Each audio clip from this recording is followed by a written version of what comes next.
It's story time! Hello and welcome to the Storytime Podcast, and this week I have with me Nicole O Connor. Now, Nicole was a request. You were requested on my Twitter. You were requested, I think, through my Patreon as well. What? Yeah, and I think the Twitter request at least was for you to talk about theatre. Okay.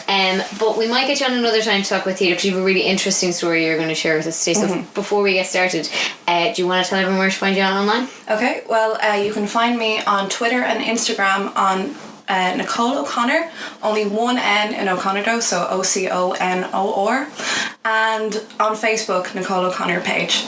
Cool. Yeah. I'm going to put all the links down in the description in the show notes on SoundCloud as well. And so you're going to tell a story now about a time when you lived in sheltered housing. So yeah. To kick it off, I guess, maybe explain to people what that is. Yeah, well, what I've learned actually as I've gotten older, and that sheltered housing has always been the term that my mum has used, but when I was looking it up, it kind of came up like the elderly and stuff like that. But what it is basically like women's refuge from like basically it's housing for women that are affected by domestic violence basically. So yeah, there was a period of nearly 3 years of my childhood where I lived in basically supported housing because of that. Wow. Yeah. So yeah, that was a time. But again, when I got older, you know, it was only until I got older that I realised that was like a strange thing. But yeah, just kind of reflecting back when I was thinking of like interesting things that I could talk about on this just popped into my head. I was like, oh yeah, I lived with So, like, what was that like? Like, so I assume that was it was a family thing. Your family lived in that. Well, it wasn't you on your own, was it? No, it wasn't just me on my own. It was me and my mum. So that's basically what it is. There's all different kinds of like way you can seek shelter when you're affected by domestic violence. The most common is like a women's refuge, like, which is basically like kind of like a communal place, you know, so it's a bunch of women and children under one roof basically. Oh, okay. And that normally they only house you up to probably about 12 weeks. But this was me and my mum, we actually lived in a bungalow together, just me and my mum. And there was like people, there was like a centre in the middle, it was basically like a cul-de-sac. And then in the centre of the cul-de-sac there was like people from the kind of organisation kind of helping us out and stuff, which is great. It was so good because then me and my mum got our own little place to stay, basically. Yeah. Yeah, that's really interesting. I know, I don't know, it's weird like talking about it now. Even I find myself like, it's weird because it's kind of like bringing up like emotions in a way. Just because like, I don't know, I kind of forget that was like a part of my childhood. Yeah. In a way. You know, especially because it took me like a while to think, oh yeah, that's a topic that I can talk about, and I've never talked about it before, like on the internet or anything before. Yeah, I've never heard you mention it before. Yeah. Yeah. So I guess just to kind of, what's it like? Like, I assume you didn't really know much different, so I don't know how to. Yeah, it's kind of like getting a council house in a way. Yeah, and I lived in a council house actually myself. Yeah. So. Yeah, so like, you know, you'd have like the place that, you know, is trying to get you a house, and they'd give you, you know, somewhere to live. That's basically what it was like. But like the difference here was that our entire like cul-de-sac that we lived in was women and their children basically kind of hiding from their dads basically. Yeah. So like naturally there'd be like interesting characters along the way. Yeah. Yeah. So did you actually kind of have to like keep it on the DL, your new address, or was it? Yeah, it was an act of kind of trying to. Yeah, like that's kind of like the aim of it in a way, and it's definitely what me and my mum were trying to do. We definitely were in a situation where it was like we don't want my dad to find out where we were living. So, and it's great, you know, the organisation, that's their whole aim, is to kind of like hide that in a way. Yep. Yeah. To kind of keep you safe. Yeah. But did being with other women in the same and kids in the same scenario help? It did definitely, like, because I remember like in school anyway, like all of my school friends, you know the way like when you were younger you had your school friends and then you had your street friends, you know? Yeah. Yeah. So like my school friends, they all had their dads and stuff like that, and I went to like a very nice like school, and like people like were, for lack of a better word, like more kind of like normal kind of households, you know. So From it the was traditional family anyway. yeah, traditional would be a better word for it. So it was nice to, you know, if I ever felt kind of left out in a way, Yeah. I knew I could go home and I had my friends and like Who were none of totally understood what you were going through, yeah. yeah, but like in a way we didn't really like talk about that kind of stuff because we were very young at the time. Like so it was 3 years of my childhood. So 7, 8 and 9, which I consider like very pivotal kind of years in your childhood. Like I consider those years that I was like living on that street, those were like the years of my childhood. And it was a great time as well. Just even like, it was the early 2000s, it was like 2003, 2004, 2005. So it was like a good year for like memorable things as well. Yeah. You know what I mean? I remember watching like MTV like Cribs and like Pimp My Ride and everything. I liked a bit of Pimp My Ride as well, actually. So when I think back to like, oh yeah, when I was a kid there was all this, like it's all like from that area. Yeah. But like it was interesting anyway. I just find it interesting, like as I got older, to kind of think about the fact that it's just an interesting concept to me to have like a bunch of people that came from like a troubled background all living on the same street together and side by side, so we all kind of shared a story. But it's also like, I don't know, a lot of these women have been like very badly hurt and like have like trouble going on in their life, and it, you know, it's all on the one street, you know. Oh yeah, I get what you mean. Yeah. Like, so even though you were kind of like hoping that the other, like whoever the other half was that people were trying to hide from wouldn't arrive, there was still kind of a bit of drama going on, maybe just with other yeah, and it happened a few times. Like one of my best friends, I made friends with this family that all moved into a house, and they were all English. They all had English accents. So what we kind of like, we didn't find out, but we knew that it was a family that had run away to Ireland from a dad. Wow. Yeah.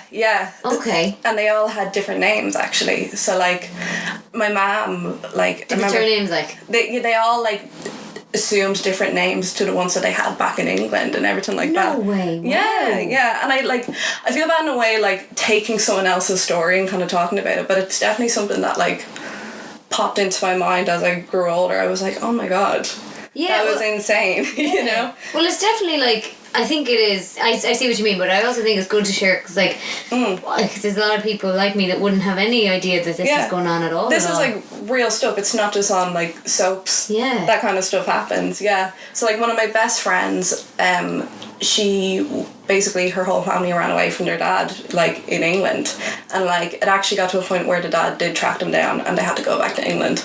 So that was my childhood friend gone, you know? Oh no. Yeah, the whole family. Have you heard from her since? Like, no, I've tried to like track her down on Facebook and stuff, but again, they had different names, like their names and their passwords were different. Yeah. So it's like, I don't even really know what her real name is. Oh, in a way, yeah. Well, maybe, hopefully one day she'll spot you on the Facts channel and reach out to you. Who knows? Yeah. Have you kept in touch with anyone else from the road? Yeah, there was one girl that I'm friends with, that I follow on Instagram actually, and that I just kind of, she actually went to like a neighbouring school, so like a few of my friends actually knew her from school, so I was able to be like, hey, do you know this person? They were like, yeah, oh my god, they went to, like, they were in my sister's class, so I was able to track her down. We never like ever spoke about that kind of time, which I would actually love to do, because like looking back now, I'm like, Jesus, like that was an interesting time in my life that I haven't been back, and I wonder like what kind of memories will like come back to me. And do you think like, and like, have you talked to your mother about it? Like, do you think your mother would have a different, because I imagine when you're that age maybe some of it would be kind of going over your head a little bit. Yeah. Well, you'd be surprised actually, because I remember, can you swear on this? Yeah, go for it. Like, it's interesting how much like I learned in that time as well. Like I remember like kids would tell me stuff that were a little bit more like exposed to more adult things. Gotcha, yeah. Yeah, the first time I heard the word cunt was from a 6-year-old kid in front of me and my mum, and he just said the word cunt, and like I remember being like, what does that mean? And your mother was like, oh no. Yeah, and my mum was like, don't be saying that word now, that's bull, that's like the worst word you can say. And I was like, what does it mean? And I look back and I'm like, dear God. Yeah. Yeah. Kids love to introduce other kids though to like cursing and like that, yeah. I actually do remember like telling my friends, you know, like the facts of life basically. Yeah.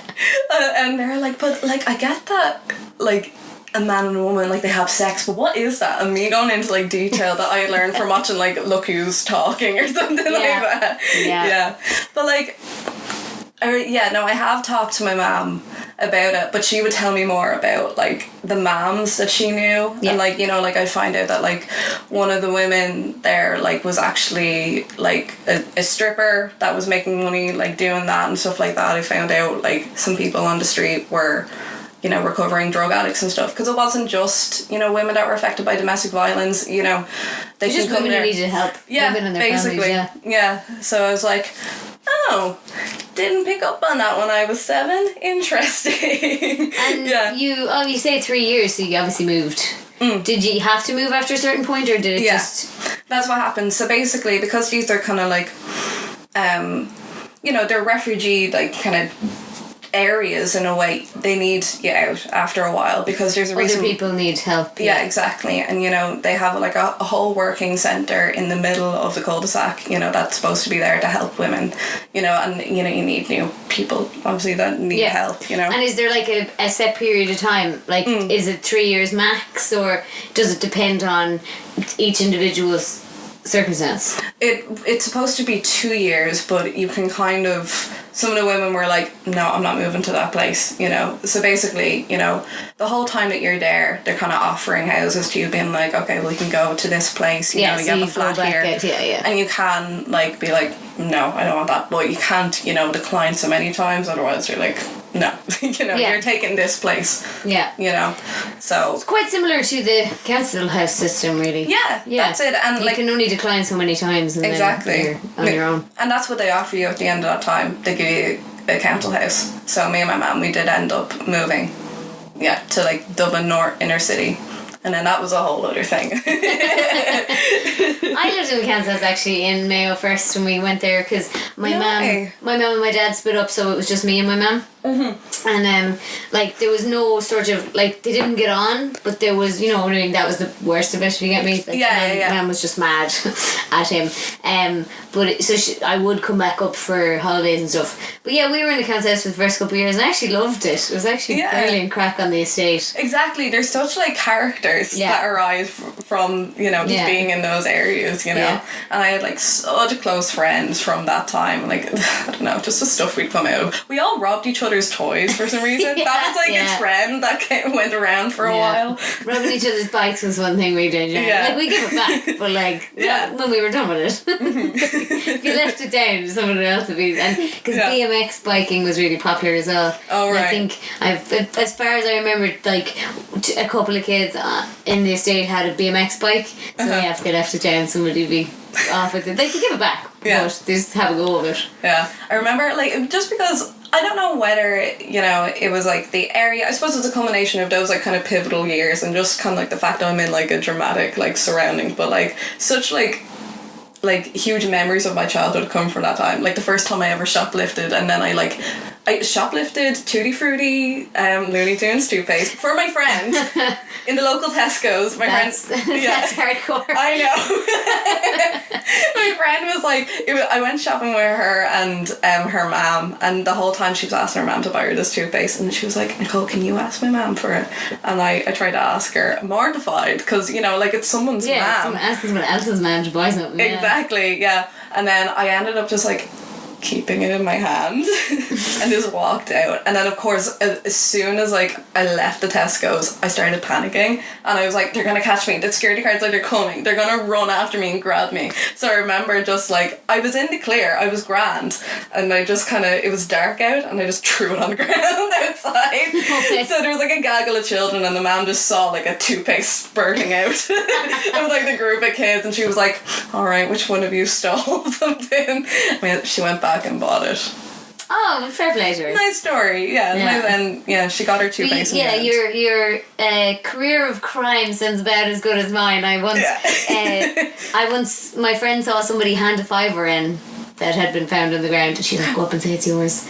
And then I did, and then I felt really bad, and the next day I went back and gave her back the fiver. Because I'd already given it to my friend. Yeah. Like, and then my friend had gone off and spent it or whatever, so I was like, ma'am, I told her the fiver was mine, it wasn't. She's like, I'll give you another one, and you go back in and give it back. So Oh. and your one was like, I don't care. Yeah. I was like, I'm so sorry. She wanted me to say it was mine, but it wasn't really mine. And I was like, it's fine.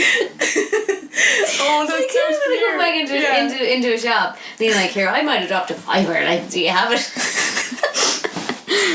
Oh, that's really sweet. Yeah. I wasn't exactly a criminal mastermind, but it sounds like neither were you either. No, not at all. And you know what? I was actually really sneaky because I remember, because the thing is that the younger kids that were younger than me, they used to steal chewing gum from Tesco's and then like chew the packet and then like just leave, but they'd leave the packet there. But they were after like consuming an entire... Outside Tesco's or in Tesco's? In Tesco's, they'd leave the wrapper in Tesco, having consumed an entire like packet of chewing gum, thinking they were mad. And I remember telling my mum this. And then my mum speaking to one of the kids and being like, okay, you know, you can tell me. My mum like acted as almost like her own counselor for the kids on the street. That's just my mum anyway. But one of the kids, I remember the door like opening after my mum like talking to the kid about it, and then the kid turning around to my mum and going, oh, by the way, Nicole stole toothpaste the other day in Tesco, bye. No way. And I was there like, what a rat. I know, but I ratted her out. That's true. And we stole each other's dolls. We were ruthless. Oh god, Ruthless a dog in my estate stole my doll, and I don't know if I like when I got to about a teenager, I think I forgave my mum for it because she was supposed to be minding it. But I don't know if my mum ever got over it. She felt guilty for years because I was like, because I was about 5 and I was like, mind my doll now, and she was like, okay, and I was like, no, you have to like watch her, and she's like, yeah, I'll watch your baby or whatever it was, doll, and then I came back and I was like, where's my doll? And then the dog was like ripping its head off down, and Mum was like, no. It's fine, I'm not mad about it. Oh, that's so sweet. Did the kids on that estate, like, obviously it sounds like it was good crack, like, did you get up to anything bar shoplifting, chewing up? Like, I remember when I used to, it's slightly different now, but when I used to come from Mayo to Dublin to like stay with my cousins or something, and we were early teens, they used drinking in fields was a big thing, and I was like about 13, so like we hadn't started doing that sort of shit yet. And I remember being like, what is this? This is so bold. Yeah, it was like 2 cans in a field, and then everyone would be like, fast. Well, I did get up to that when I was a bit older, but like that was when I'd moved away. But like I do remember the kids, like I remember my cousin, he was 2 years older than me, and him like getting snogged by, now if I was 7, he was 9. I remember we were having a sleepover with like all of the kids from the estate. My mom was just that type of person. That's was like, amazing. of course you can all stay over. And all the moms going to the pub being like, thanks Trish, bye. See you later. So I remember we had like this wild sleepover with like 20 kids, all different ages. Great crack. It was great crack. I didn't personally like it. I wasn't of that disposition. I was like, yeah, okay, this is great fun. And all the older kids were like, yeah, it's great. But I remember my cousin getting kissed, and he was 9, by like a 12-year-old girl that fancied him. And I was like, it's too wild. Where am I? You know? Can we all just calm down, guys? Can we all just calm down? I remember also like on the TV, like Scream being on. Like all my memories are so... Scream? Yes. It was obviously just a thing around, because I remember the same. I think we watched Scream during a sleepover at one point. Yeah, so early 2000s. Oh no, yeah. Maybe that's why real. I'm so like fond of it. I'm just like, remember Scream? I watched it again recently and I was like, God, it is terrible, but it is great as well. I love Scream. It's great. Yeah, Scream is so good. Like, it's not... I mean, at the time, the twist was very twisty. Like, I was very surprised. Yeah. Now I'm like, I'm not one bit surprised. But no, it is great. Gail Weathers. Gail Weathers, yeah. I still get caught out on twists in TV. Like, I was watching... Have you seen Glow? No, but I've heard it's brilliant and that I should watch it. Okay, well, there's... Oh, no. Okay, well, there's kind of like a twist thing that is there the whole time. You probably haven't heard about the twist and glow, but I consider it a twist. I was like, what? Oh my god! But like, I was watching it today, rewatching it with someone that I'm seeing, and they were like, oh yeah, like, totally, that was so obvious. Yeah. I was like, I don't think that was obvious. My other half actually does that. He predicts things, so he's on a ban from saying, when he figures out what's happening, he's not allowed to say it anymore. Yeah, because he ruins things for me. Because I don't figure it out until it happens. Yeah. You know what I mean? He'll figure it out in the second episode, and this is definitely what's going to happen, and he's ruined so many shows, so yeah, he's on strict gag order. I just watch TV with like half my brain off. I'm like, yeah, I'm not here to think. Yeah, but then there's things like House of Cards and stuff I do full in because I'd have to concentrate and figure out what's going on. Nobody watches House of Cards anymore. I do, but like, I love House of Cards. Yeah. The last season was very good. But yeah, how was your TV actually, I guess, when you were a kid? Because I didn't have one. Did you not have No. What? So when we moved to Mayo, my mother actually broke it by accident and then went, do you know what? It's a waste of time anyway. And never got a new one.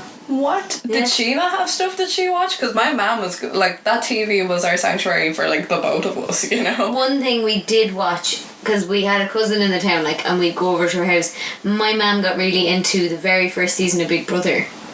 And it was like it was a thing, so we'd go over, we wouldn't go over every night, but we'd go over, I think, maybe twice or 3 times a week, and we'd have like microwave popcorn, and that's why I was there. So it's like, I went for microwave popcorn, because it was like, cool auntie has microwave popcorn. Yeah. And then we'd watch Big Brother, and I remember Craig very particularly, the guy who won it. He was like real quiet. Oh. He was an apprentice. He gave all his money to his cousin who had Down syndrome, or his neighbour who had Down syndrome or something. Right. Yeah, I remember it very, very clearly. I remember every so often there'd be someone Irish on it, and for some reason they were always like around my area, so I'd see like in the windows like, vote for Brian. Oh, no way. Yeah.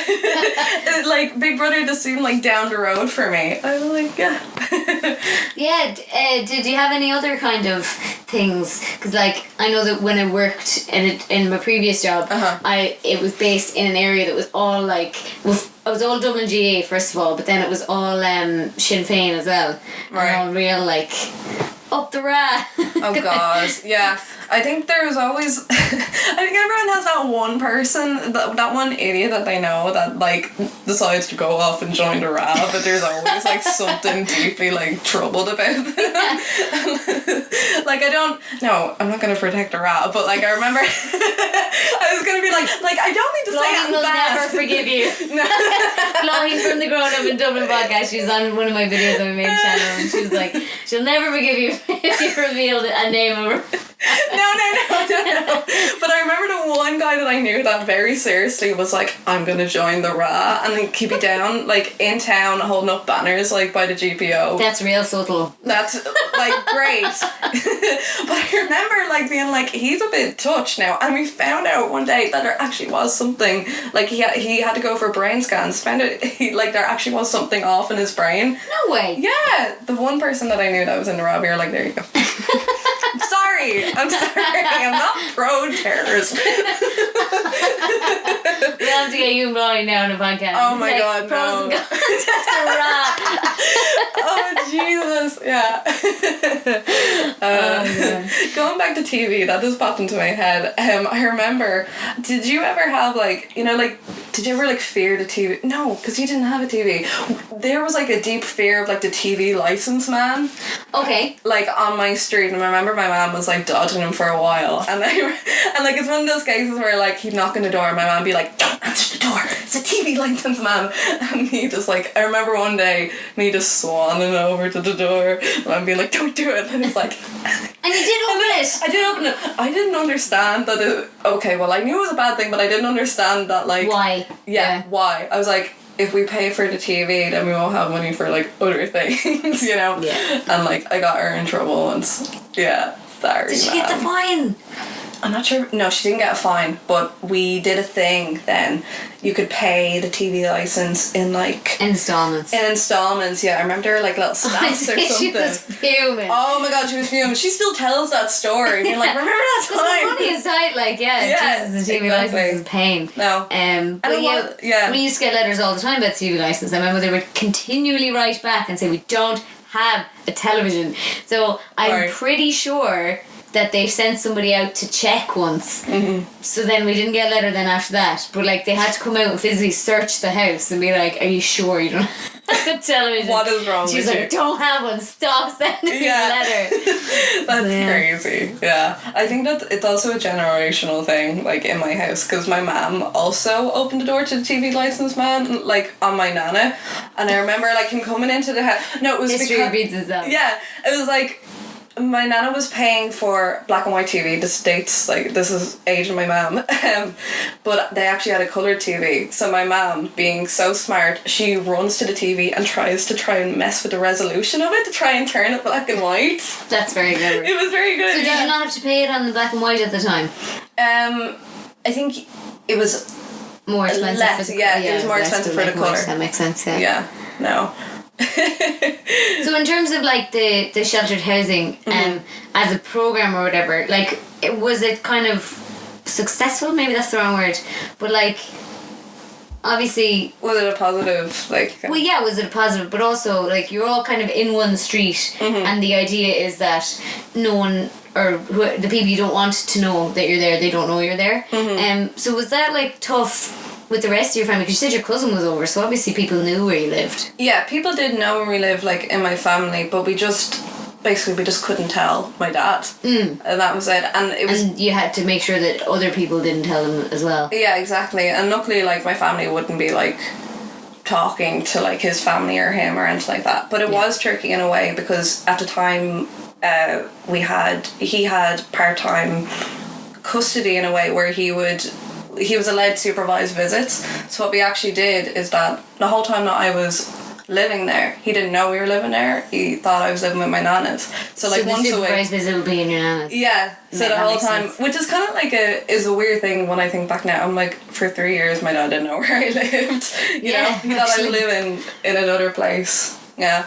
But like I would say, even though like I'm telling all these stories like, oh my god, it was mad, you know, it was definitely like a wonderful program as well, because like you have your centre in the middle of the place and like they can keep an eye out on the street as well, which they did. I remember one morning I wouldn't go to school and I sat in front of my house outside my front door, having attempted to run away from home. I got to the path outside my house and they ran, you know, straight away across, you know, to ask me like, are you okay and stuff. You know, and we had like homework club, we went on trips.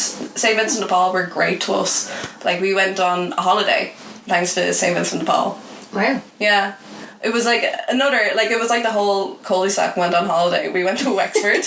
It was great. Lovely little seaside resort.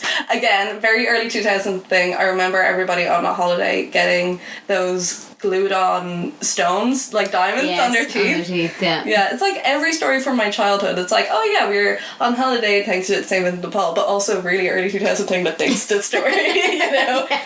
Yeah. I actually remember like one Christmas in my school, you know the way you'd like people would bring in stuff for the St. Vincent de Paul boxes. I remember like looking at those boxes and like knowing I was going to end up with one of those boxes, and like, oh wow, yeah, and like we were expected to like bring in like food and stuff for them. My mom had to be like, yeah, well actually we're the ones that are going to be getting them, so yeah, maybe not.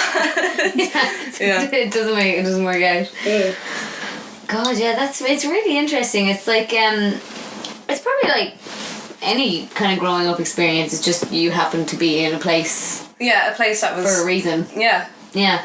But like it didn't seem at the time that it was a big thing, and it's still now, like looking back, like it wasn't like, oh my god, this big traumatic part of my childhood. It just sounds dramatic, you know. Yeah. It's a great title for a podcast, you know. Yeah. Were you sad when you had to move out? I was 9 when I had to move out, or no, move out of the sheltered housing. Yeah, when you had to move out of sheltered housing, like were you sad to move? I think so when I was 7. I was thinking, you were like, I was 9. I was like, yeah, like just because you know the kids get really attached to their places and their friends and stuff. And I know that when we moved a few times, there was once or twice that bothered me more than others. Yeah, but it actually, I suppose the con of that place is that everyone was going to go, you know, so like... Oh, okay. If so you kind of knew that it was kind of temporary. Yeah, I always knew it was temporary, so the people that I had made friends with that was here before, they left before I left, you know? Gotcha. So I eventually said goodbye to all my friends before I had to leave myself, so... Right, which is, you know, it's not a fun thing for any kid to do, you know, to say goodbye to their friends and stuff like that. Yeah, one after the other, Jesus, yeah. Yeah. But like, I can see that that would have been tough actually. yeah, like there was definitely a time when like my friends that I was first, you know, that I first came close with when they were gone, it was like, oh, I had to make friends with the new people that had moved in. Yeah. You know, and it wasn't like the same as before. Yeah, but oh well. I'll try and find them now on Facebook and we'll have a wonderful night. And if you grew up with Nicole and happened to see this podcast, please reach out. She'd love to hear from you. That'd be great, honestly. Especially the family that moved back to England and stuff, like, as I haven't heard them in years. And I'm always really interested, you know, just about their story as well, because obviously theirs was very dramatic, you know, and obviously, you know... You just love to know, yeah. Yeah, I just love to know, you know. Obviously the effect of that, you know, moving a different country. Yeah. To get away from someone. Yeah, that's mad. I didn't realise that you could even do that. Yeah, like they do say, like on their website and stuff, you know, because the whole system, like, it's still up, like, you know, it's still, like, you can still go to any of the houses that, like, are on my estate. Anyway, like they do say, like, Dublin district, like we cater to Dublin district, but you know, you can apply for outside. Yeah. Yeah, wow. Is there anything else you want to add before we finish up? Or I'm trying to think of something now. I don't know. Now my mind's gone blank. I don't know. I got the story about the kids saying cunt. I said it again, just to really get that restricted content thing on this video. yeah. No, it was fine. They actually, like, yeah, we went on a few holidays. We also, like, got, like, special, like, I remember one time we went to a Christmas party in the mansion house. We were like, woohoo. Oh, very nice. Yeah. Very, like, swagzilla of us. Never used that word ever. I don't know where that came from. Somewhere, like, deep in the evils of 2009 or something. Did you have any slang, actually? That's a really interesting one. Because all kind of groups of friends have slang. I remember. But you were saying, like, there's some characters, so I wonder, did you have any, like, of your own language or anything? Definitely, it was a weird thing. You know what I mean? It was definitely a thing where you were cooler the stronger your Dublin accent was. Fair enough, yeah. So we had, like, people being like, I'm scarlet. I'm absolutely scarlet. And I remember that was a slang that, like, came out around that time, and I was like, I remember I wouldn't use it. I was too fancy. I was kind of like an outsider because I have a very neutral accent, and, like, all these kids were like, you're real posh, oh my god. We also had the mammies that would go around in their pajama bottoms, and they were trying to get my mom to do it as well, but my mom wouldn't, and they'd be like, why, Trish? You're just going down super value, like, I don't care. I used to do it in Mayo, but I came to Dublin and then it seemed much more frowned upon. Still did it the whole way to college though. Yeah, I remember when I went into secondary school, people would wear them underneath, like, our big long school skirts. Well, that's a bit mad. Yeah. Fairness, it's still hilarious. I think that would ruin pyjamas for me, because then they're just clothes. You're always in them, yeah. Yeah. I don't know. Because they're not special anymore, they're not for bed. Well, see, I'm like a person, when I'm in my house, like, I just wear my pyjamas all day. I will not get up. In the house, I wouldn't wear them out anymore. But, minute I get in, clothes off, pyjamas on. Yeah. And then someone calls you like, are you heading out? No.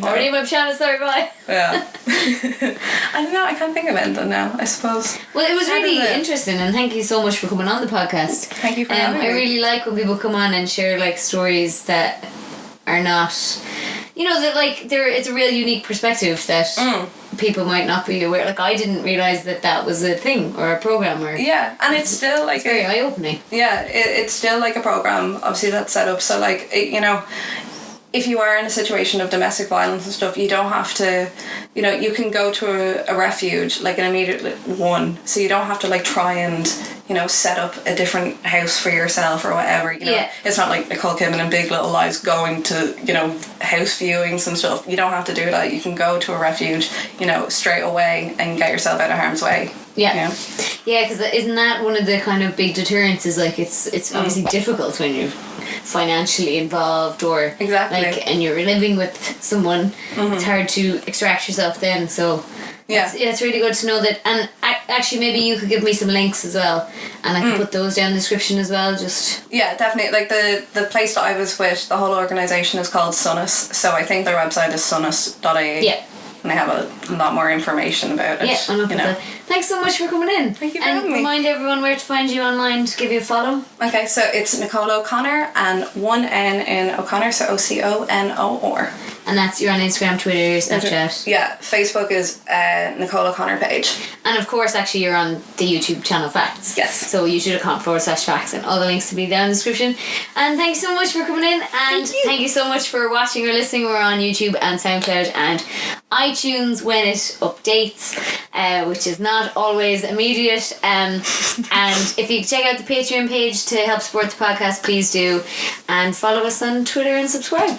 Yeah. Is that enough? Yeah. If you want me back, yes, please comment below, because I'd be happy to have you back to talk about. Someone did request to talk about theatre, so I'd be totally happy for you to come back and do that. So let us know down in the comments below if you want to do that. Yeah. You're big in the theatre scene here in Dublin.